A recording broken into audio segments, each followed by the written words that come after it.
Hello, everyone, and welcome back to another episode of the podcast. Today we have Zoe here. I am so excited to be talking to you, to me, and maybe to other petite models. You're an OG petite model, because when I first started trying to model and trying to find information of how to do it when you're short, I couldn't find anyone. I couldn't find any inspiration, anybody else that was doing it too, anybody that was relatable as well, because you would see famous people doing it that were short, but okay, they're famous, and it was just you and a couple other models that were doing it. So I was like, oh my God, that's so exciting. So throughout your career, I've been following you for a few years now, I think. I know you used to be signed to a top modeling agency. You're with Photogenics LA now. I've seen you work for Urban Decay Cosmetics. Maybe some people saw you in your Times Square ad for Gap. That's super exciting. You modeled for All Saints and a bunch of many different brands. I think even Coca-Cola, right? Yeah, I did Coke once, And all while being 5'2". So you're one of the shortest petite models that I know of that had made it really far. Mm-hmm. So the big question now for everybody listening, and even myself, is how did you even start modeling? Well, thank you, first of all, for having me. I'm very excited. But yeah, I started, 8 years ago, something like that. I started a while ago, but honestly, I really wanted to model when I was younger. And when I got older, I kind of realized I'm not going to get any taller. This is the tallest I'm going to get is 5'2", and that's really short. So I was kind of okay, well, I guess I'll just be in the fashion industry. So I went to college at FITM. And while I was at FITM, once I moved up to LA, I saw, just on Instagram and stuff, I was shooting with photographers and stuff and doing little test shoots for myself just to have. And I saw this other model, she popped up on my friend tagged her or something. And she was signed with an agency called M Model Management. And she was short. And I was oh, she can do that. Maybe I can do that. So I just emailed my first agency, M. And I was I would love to model. It's just something I really like to do, but I'm short. And they were come in for a meeting. We'd love to meet you. And I met with them and I signed the same day. So yeah, that was just and then that was just. This was 8 years ago? Mm-hmm. Oh my God. Okay. Yeah. So this was the very beginning of my career, just signing with this really small boutique agency that was willing to give me a chance. And here we are now, 8 years later. So it's really exciting. I'm very thankful for them for kind of getting me into the industry. So so how did that went from how you are now? For example, I know you signed with them, then you went to a top modeling agency. Now you're with Photogenics. What was that transition like for you? When I originally was with my first agency, I did a lot of commercial work, and I liked doing that work too. But I was approached, I was scouted by my other agency, and I was kind of I didn't want to leave necessarily, but I also knew that if I didn't try, I wouldn't know. So I was let me just give this a chance. So I left my first agency, signed with my second agency, and I was with them for 5 years. Mm-hmm. And then during the pandemic, we parted ways, and I spent a lot of the pandemic, I feel a lot of people spent a lot of the pandemic very unsure of what I was going to do. I think especially for models, gig workers, freelancers, I think all of us were kind of oh, what do we do? Our work is in person. That's what our work we can't do our work from home. I mean, you can. I did a couple at home shoots. Mm-hmm. But yeah, so I kind of was questioning myself, and I had parted ways with my agency. And so I did a bunch. I changed my hair color. I went through a really weird acne thing, which I'm still dealing with. So I spent a lot of the pandemic kind of just trying to figure it out. And then in August of last year, I decided that I was okay, I'm going to actually start shopping around for an agency. It's, everyone's working again. So Photogenics was an agency that I always wanted to be with. I always admired their models and their work and the agency. I just emailed.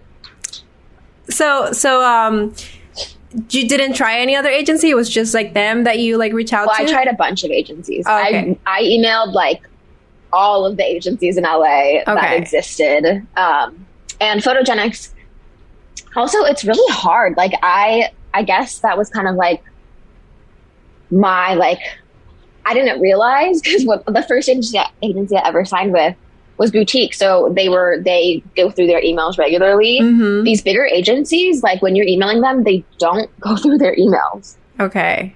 So I felt like I was just sending to nobody. Yeah, I felt like I was just sending it into the air. But so I have a couple of friends who are with Photogenics, and I just reached out to one of them and I was like, hey, I submitted to Photogenics. Would you mind just like telling them that I submitted? And she did. So that was kind of like nice to have someone who was also on the inside. Yeah. Oh, okay. I see. Yeah. I see what you're saying. I had an insider. Yeah. So I was just like, I emailed, like, do you mind letting them know that I emailed? Yeah. And we did a little Zoom call and I signed with Photogenics. Amazing. Yeah. So throughout your career, and I'm assuming the question might be a yes, but we always want to hear it, is like, has height ever been an issue? Like, has any agent or agency or client or casting or whatever been like, sorry, like you're too short and like, that's it, you know? Yeah, definitely. Most definitely. Casting, I guess casting directors don't necessarily say it, mm-hmm. but you kind of can tell. Like when I go in for a casting and it's like, I'm trying on their clothes and the pants are very long. Mm-hmm. And I'm like, okay, I know I'm not going to get this one. But yeah, I definitely, doors have been closed because of my height. And I had like some, for a second there, my agents with a different agency were marking my height as 5'4", so that I would be more marketable. Accepted. Yeah, marketable, I guess. But Photogenics marks me as 5'2", which is very nice and true. Yeah. So, yeah. Definitely the height is an issue. And it's hard, too, when you're working with other models. Mm-hmm. And they're, like, towering above you. Do they put the Apple box for you? Usually I get an Apple box. If it's full body, I usually am standing closer to the camera. Oh, really? Okay. Do you ever get, because I know you shot for the All Saints. Mm-hmm. You did that shoot, but have you got it? Oh, well, Gap, you shot for them too. I'm just wondering, like, what clothing brands, like fashion related brands, have you been able to work with, even though you're like 5'2"? Yeah, I've done Gap, All Saints. And I'm trying to think. I've done a lot of e-com. I've done Forever 21, Dolls Kill. Really? Mm-hmm. I'm trying to think of who else. Were you the one that did a Forever 21 fashion show? Yeah. Oh, I love the video. It was a Forever 21 Taco Bell fashion show. Yeah. Oh my God, it's amazing. And that's actually like really cool that you have been able to do e-commerce for those brands, because even with e-commerce, you have to be like around like 5'6" at the shortest. Like 5'7" usually is like the height that they want. So it's really nice that they still hire you, you know, even though you're like 5'2". Yeah. I mean, I've done a fair amount of e-com. I was doing like pretty much all e-com for a few years there, like just e-com. So yeah. Wow. And I think it's refreshing when they have models that are 5'2" in e-com. Yeah. Because I know when I like go to like look at a model's stats, I'm like, okay, I can't tell if that's going to fit me or not. Exactly. I have no idea if something's going to fit me. I've done ASOS Petite. I love that. I did that in London.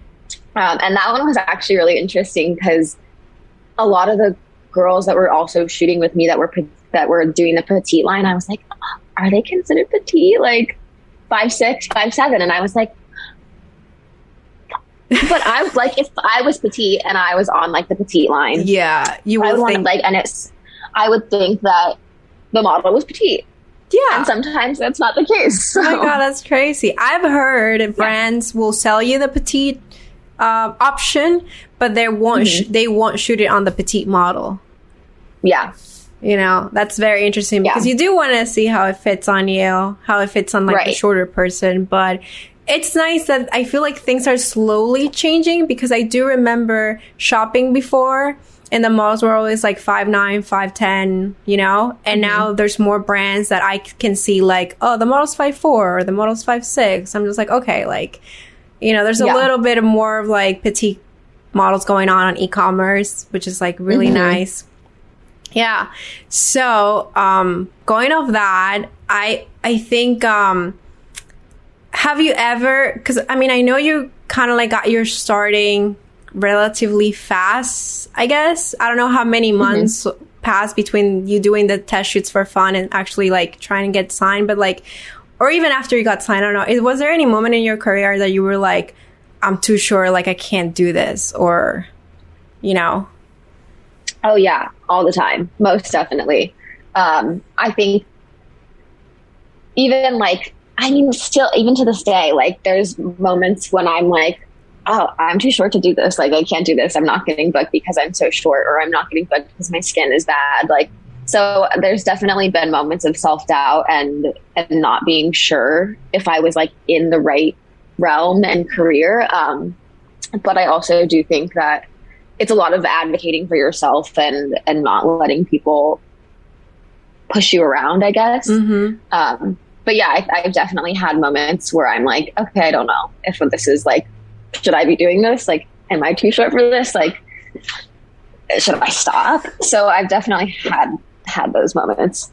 Yeah. But I think it's just all about remembering all of the things that I've done, all of the things that I know that I can do, and all of the things that I will continue to do in my career. So I think it's just important to remember that we are capable of doing this. Yeah, and there's lots of us that are capable and are very capable and doing it every day. So yeah, and also like, I mean, for you specifically, you're such an inspiration to so many people. I'm sure like you are to me, you know.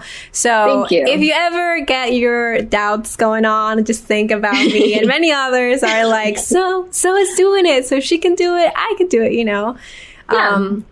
But yeah, no, I totally understand. And you were touching a little bit on your skin, and I kind of want to touch on that. Many aspiring models that want to get into the business, like obviously we all have insecurities, but many have insecurities that are so strong that they don't even try, you know? And I think for a lot of them, it's their skin. Like a lot of them are like, okay, I'm going to try until like after my skin clears up, you know, I'm going to try later, or like I can't do it because I have acne or something like that. And honestly, I'm just going to say before me, like I really like the fact that you haven't like hidden your skin from like social media. And I think that's very inspiring. And the fact that I know you're still like pursuing your career. So what would you tell someone that is dealing with acne? They're feeling very insecure. They want to model, but they think that they're not accepted because of it. Like, what would you tell them? I would say, first, find a dermatologist that you trust and like, and that is honest with you and open about your routes that you can take. But also that, I mean, it's just what it is. Like, it sucks. It you know, it made me really sad for a really long time. All of my family and friends know how sad my acne made me.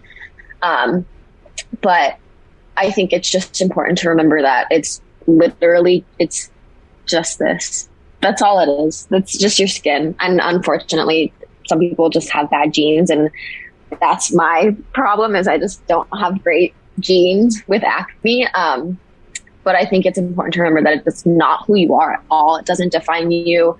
It doesn't make you not pretty, it doesn't change the way people see you and love you. So I think it's just remember that it's important that you remember it's not all about this, you know? Because this, I mean, there's so many different things you can do, and it's what matters is it's so like cliche, but like it's really important to remember like inside is what matters the most. Yeah. And that's who you are, and that's what makes you beautiful, and that your personality is what people see about you. Yeah. And this is just this. It's just skin. It's not who you are. Yeah.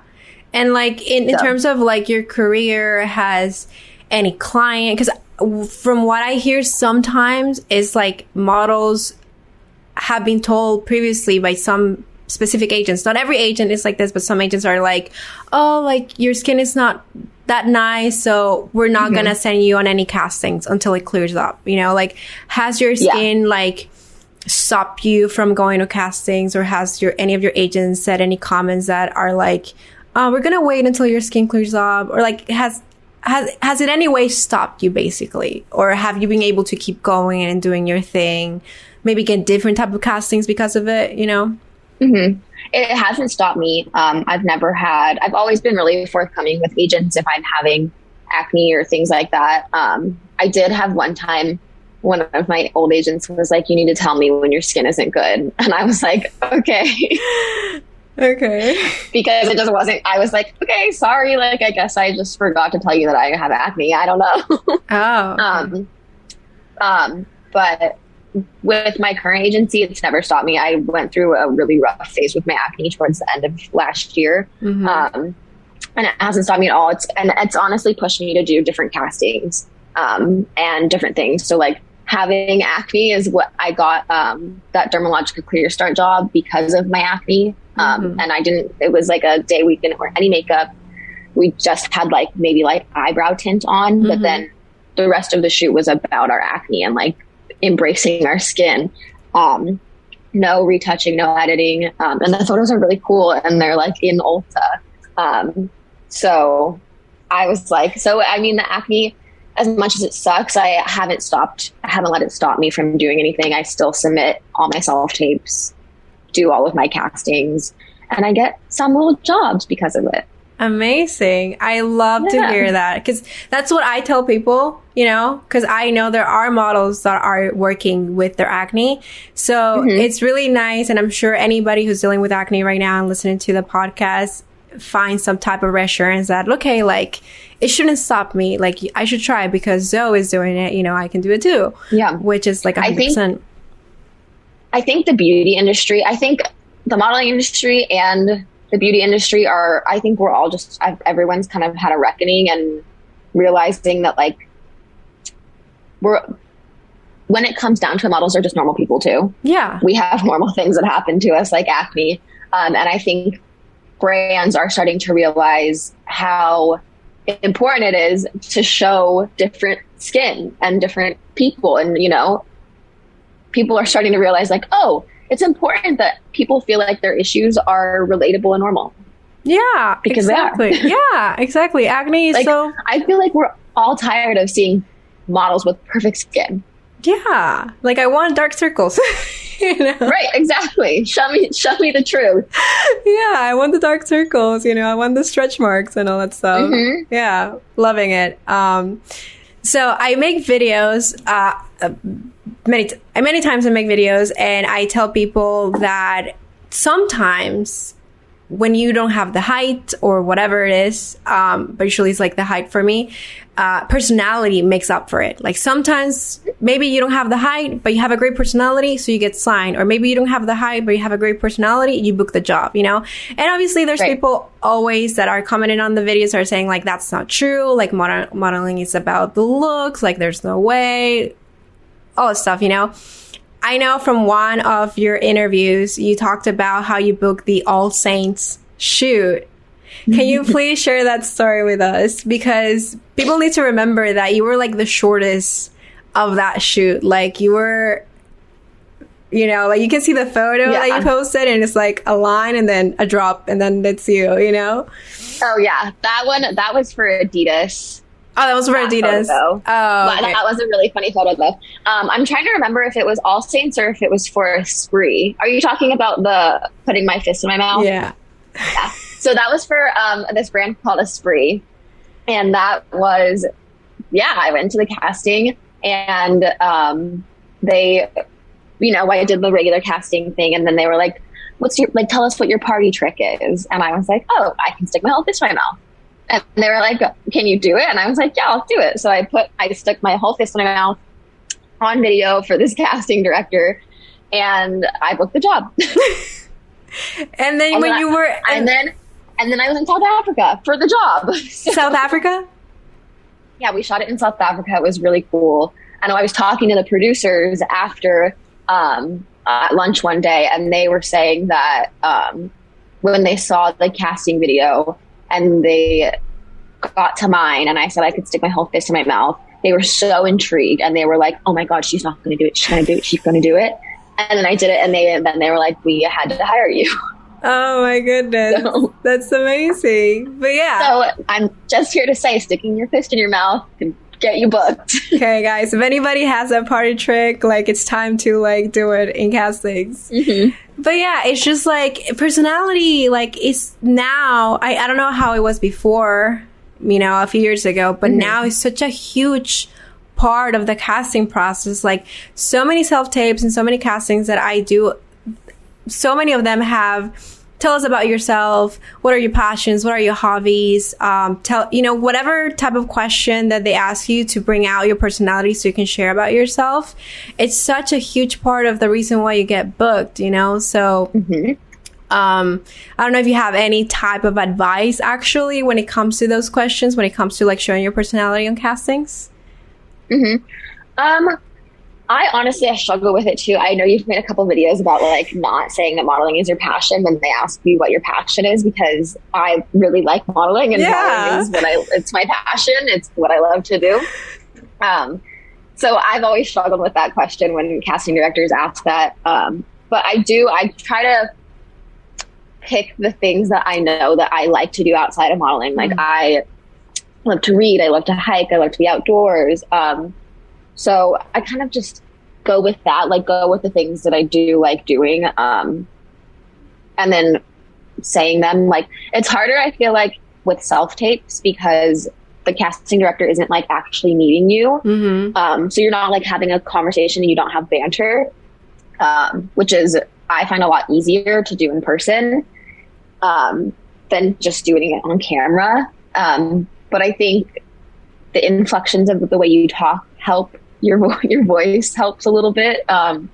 Change, like, you know, kind of based on what the casting is for, figuring out like, oh, like, do I want to sound more bubbly, or do I want to sound more serious, or do I want to sound like mysterious, you know? Yeah. I think trying to like figure out how to make your voice go like with it, I don't know, show your personality a little more, if that makes sense. Yeah, no, I see what you're saying. It is true, you know? Like, and it's a great tip that you're saying that you have to kind of like maybe change your answer depending who you're auditioning for. So if you're auditioning for like an outdoorsy type of brand, maybe you should talk about hiking, how much you love it, you know. But if it's more like a chill brand, maybe you will talk more about your reading, right?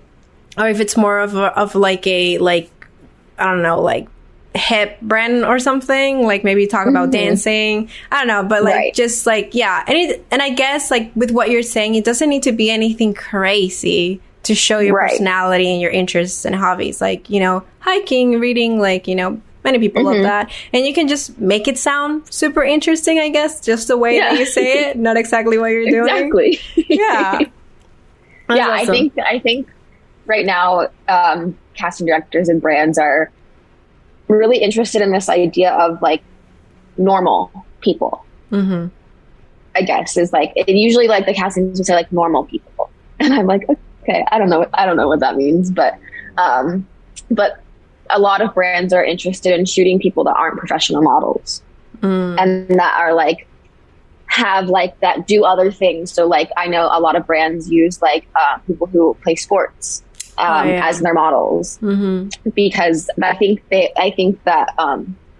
people just want to see more of themselves represented, like, authenticity, and people want to see like themselves being represented in all facets. And I think that's really cool too, that the industry is changing so much. Like, what I think people are like, someone who wouldn't be considered necessarily like a model, like I feel like I see this a lot with like skateboarders. Like, yeah, I do see it. Like, wouldn't normally be seen as like a model, but they have a really cool look and they have a cool vibe and they like do a cool thing. Yeah, and I know people just really like love to hire skateboarders.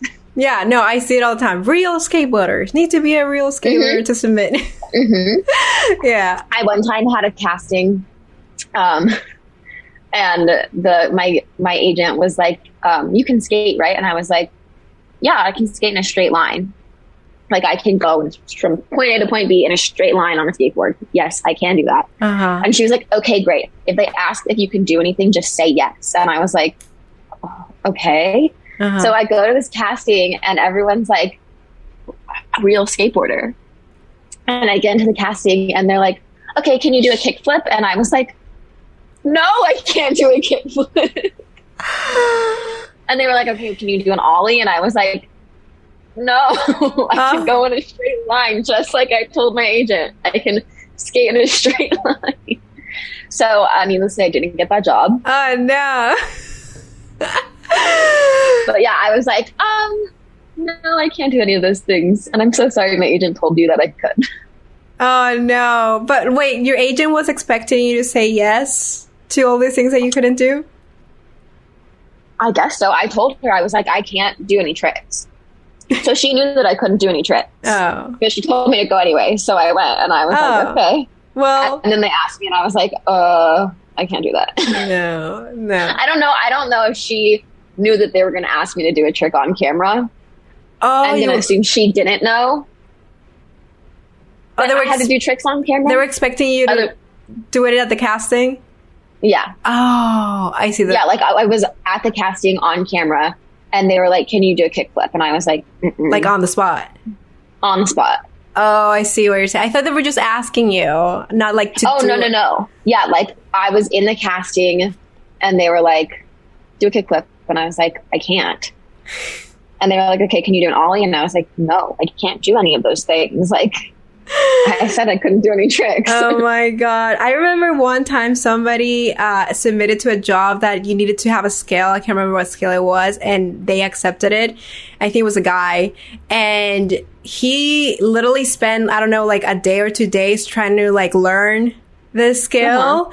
And I think it was nothing like super difficult, you know, but it was still a skill. And like I think he made it work. And then he got to a casting, he booked the gig. But like before that, he had no idea what the skill was at all.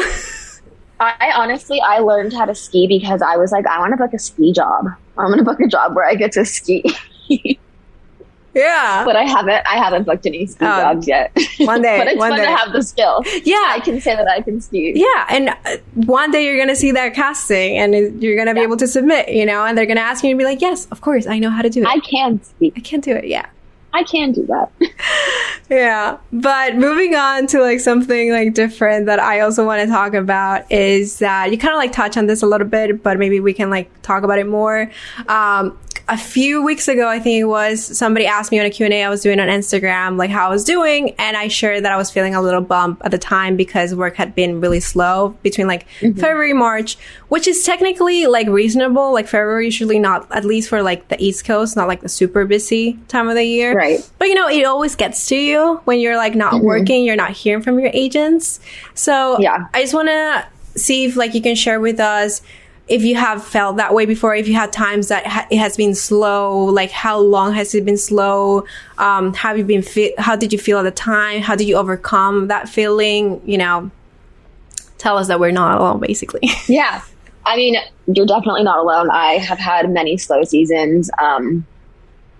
Like all of, I mean, it was slow for everybody in the pandemic, but even after, like I touched on a little bit earlier, I was so up in the air. I didn't know what I was doing, and work was really slow. I couldn't get any work on my own. I was feeling really defeated. But I think it's just important to remember that it's just ebb and flow, and that's so much of what this industry is. Like when I was like really on top in like 2015. 2015 was like my year. I worked so much, and then it got really slow, and then like 2018 was really slow and 2019 was really slow. And I was like, oh gosh, like I got really kind of like depressed, just about not working and not having castings. And I was like not going to castings at all. I think so I just tried to remember that it does pick up. I know, and it's hard too, especially when you have other friends in the same industry, because I would watch how much my other friends were working, and I was like, oh my gosh, I want to work so bad. Like, I really want to work. I want to be going to castings. I want to be on set. So it was really hard watching my friends work, and I wasn't, and I was really upset about it. But I just tried to remember and push through that, like, it always picks back up. It always comes back. You just have to keep putting it out in the universe that you want to be doing it, and doing the footwork that you can on the side when you're not working, and making sure that you're, you know, still on top of like where you want to be personally and in your career wise, and kind of like manifesting and doing that like spiritual work on the side when you have the free time, to prepare yourself for when you don't have the free time and you're really busy again. Which is kind of where I'm at now. Things have started to pick up again, and I'm going to castings a lot more, and I'm working a lot more. So always remember that you're going to get to the other end, and it's going to be so worth it. Yeah, that's so nice to hear from someone. Like I said, like I've been following you for so long, and obviously through social media, when you're scrolling, like it's a highlight reel for the most part, you know, and you think that they're doing so much better than you, and they're with a top agency, so they must be booking a bunch of work, and they're fine. There's no worries at all, you know, and you know, it's nice to know that you're not alone. And like, I mean, when you say that, you know, 2018 was slow for you and 2019 was slow for you, that's very hard to deal with. And I am so happy that you kept going, because, you know, many people would have broken, you know, at that time, and seeing that things are not picking up. But obviously it paid off for you to like keep trying and keep pushing, because now you're here, you know. And we see you. I mean, I haven't been to Times Square. I would love to like go one day maybe. But you're like on Times Square, you know, for Gap. Gap is one of my like dream brands to work for. So it was, okay, this is such a funny story. Tell us, please. Walking through the mall like 2 weeks before that job, 2 weeks before I got the job, I was walking through the mall with my boyfriend, and we walked by Gap, and I was like, I want to work for Gap. And I pointed at like the Gap store or whatever. And then we just continued walking. I was like, I'd really love to work for Gap. That would be really cool. And then like a week and a half later, I got an email from my agent, and they were like, you booked Gap. And I was like, shut up. I fully manifested it.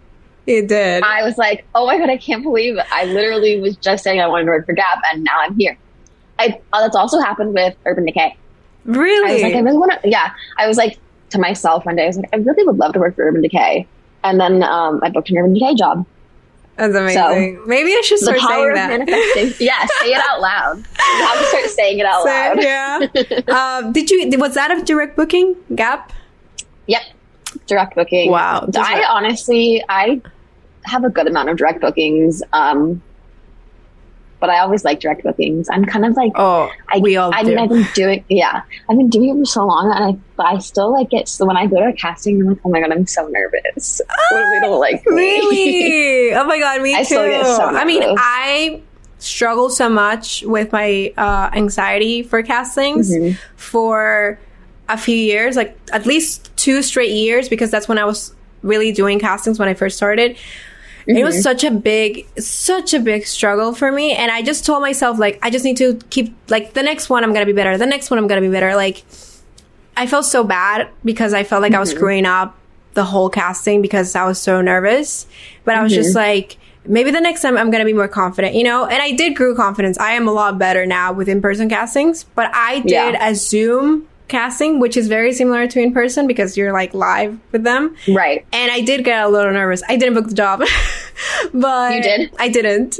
Okay. So I don't know if it was the nerves or it was just not for me. But it's interesting to hear that it does happen to you too, because I'm just like, I've been doing this for so long. Like, why am I nervous? Why am I nervous? Yeah, I still get so nervous. Like, I like literally like driving to casting. I'm like, oh my gosh, I'm really nervous. I hope I'm not saying the wrong thing. Okay. Well, it's nice to know that it's not just me. Okay. Yeah. I went to casting last week, and I was driving there, and I was like, oh my God, I'm really nervous. Like, I really want to book this job. I don't know if I booked the job at all. I have no idea. But I was like so nervous. I like walked in, and I was like, okay, I can do it. I can do it. Do you ever feel anything that, like, for example, me, my hands shake, for example, like, My hands don't shake, but I'm trying to think of like, I definitely do get like a sensation, but I can't really like put my finger on it. It's just kind of like a jittery feeling. Like, you know, like internally when you feel like butterflies, kind of like nervous butterflies. I get like nervous butterflies. Like I start to like, I don't shake or anything, but I get like kind of just like, ooh. Yeah, you just feel the anxiety inside of you going like up and down and stuff. Okay, yeah, I hear you. Something else I kind of like want to talk about is just like, so before like a few years, I think having a big following on social media really helped you book jobs. Now, I'm not sure how much it helps. I know, like, to an extent, it does help have a good amount of followers on social media. But, like, for your specific case, and because you have been on the industry for, like, 8 years, and you had a big following for almost that time, right? My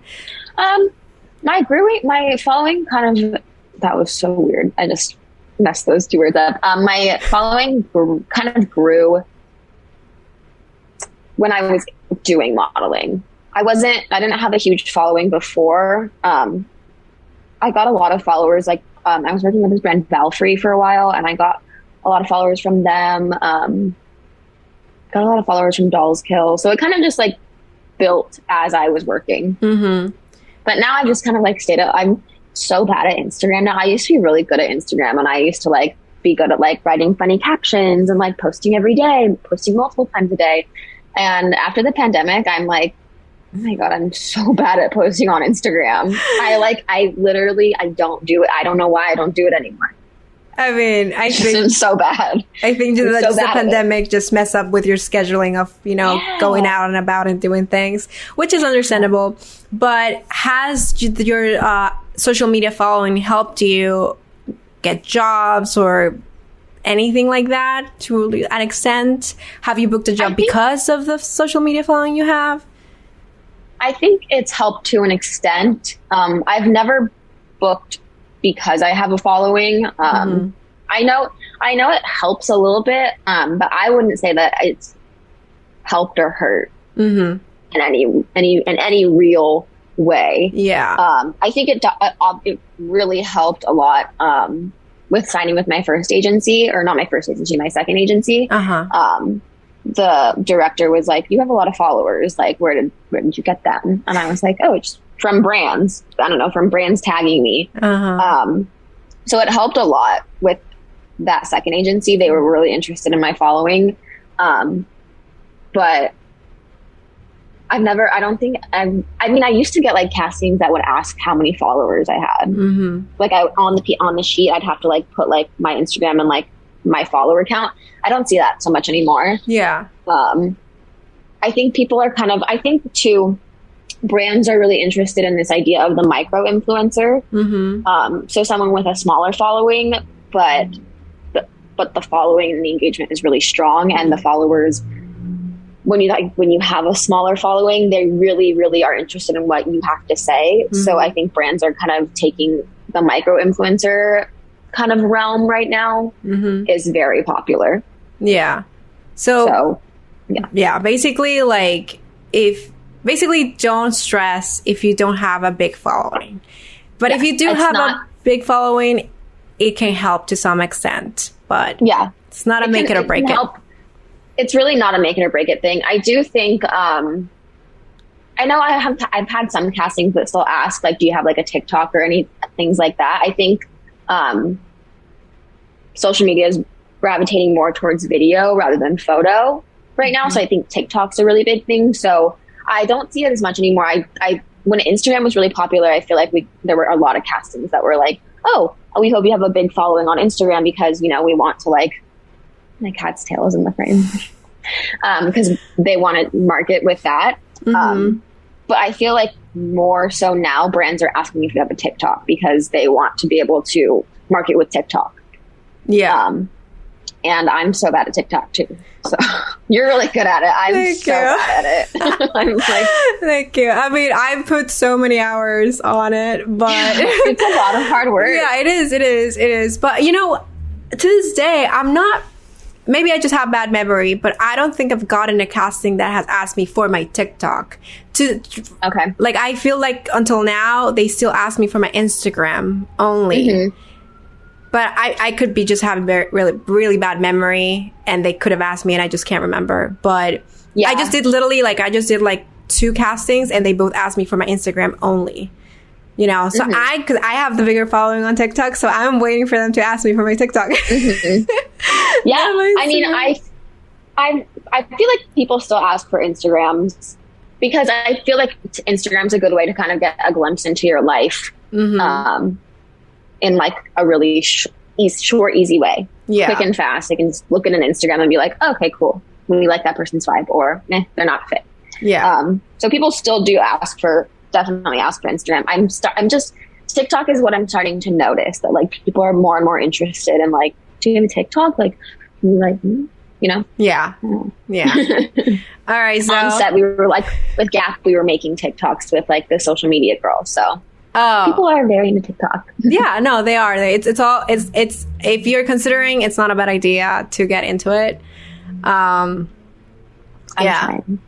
All right. So I have one more last question for you. And that's just going to be, is there anything you would like to share with the people right now listening? Any type of advice, any story, anything that they need to think about, or, anything that you want to share with us, basically? Yeah. I guess I'll say that I think it's really important for everyone right now to be their realest selves. And I think in the end, as a person, you'll feel more fulfilled if you're showing your real self and being proud of who you are. And I think that when you're proud of who you are and you are your realist self with everyone around you, that's what makes people want to, be around you and book you. And I just think it's really important to just continue being yourself. That's, there's no better version of you but you. That makes sense. That doesn't really make sense. It does make sense. No. Okay, whatever. It's like there's like a quote that I'm thinking of that I can't remember. Like, nobody can do like you better than you, something like that. Right, exactly. Yeah. Like, there's no, you're your own person, and it's important to be proud of who you are, and it shows when in your confidence, when you go into castings and you do kind of stuff like that. People gravitate towards you. Yeah, that is so true. That is so true. So just a nice reminder that don't be so fixated on your physical appearance, because your personality, like we've discussed in the episode, like it does make a huge difference in whether they book you or not. Yeah.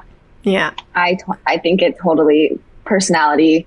I know that some people don't think that personality is any part of modeling, but it totally does. Because, it is. Brands want to see who you are. They want to enjoy you as well. Yeah. Like the people in your life do. Yeah, there's so many stories I've heard besides yours. Like, there was like another model I was talking to like a while ago, and she was telling me that when she first met with the agency she signed now, they rejected her. And it was literally because the way she portrayed to them was very like, she wasn't showing any personality, any interests or anything, And later on, when they met her again, she was more confident, like talking, whatever. Literally, like nothing changed in terms of her physical appearance. It was just her personality, like the way she changed and her confidence. That's why they signed her later on. Right. Yeah. Yeah. I think it's super important to just continue being yourself and not letting people dictate what you should be doing, what you should be wearing, who you should be listening to. I mean, embrace all the things that you like to do and be the person you want to be. I think no more like, I don't know. I just think it's important to be yourself and not let others define who they want you to be. Yeah. Yeah. If you want to do something in modeling, like pursue it. Yeah. And don't let being short change that. Yeah, exactly. Because we're a short revolution. Exactly. I mean, it's just a matter of time. That's what I tell people. Like, it's happening. Just like very, very, very slow, but it's happening, and that's the important part of it. Amazing. Thank you so much, So, for being on the podcast, for sharing your story, for telling us the real side of your journey and everything. We much appreciate it. Thank you, everybody, for listening. Thank you, everybody, for listening to another episode of the podcast, and I'll talk to you guys later. Bye. Bye.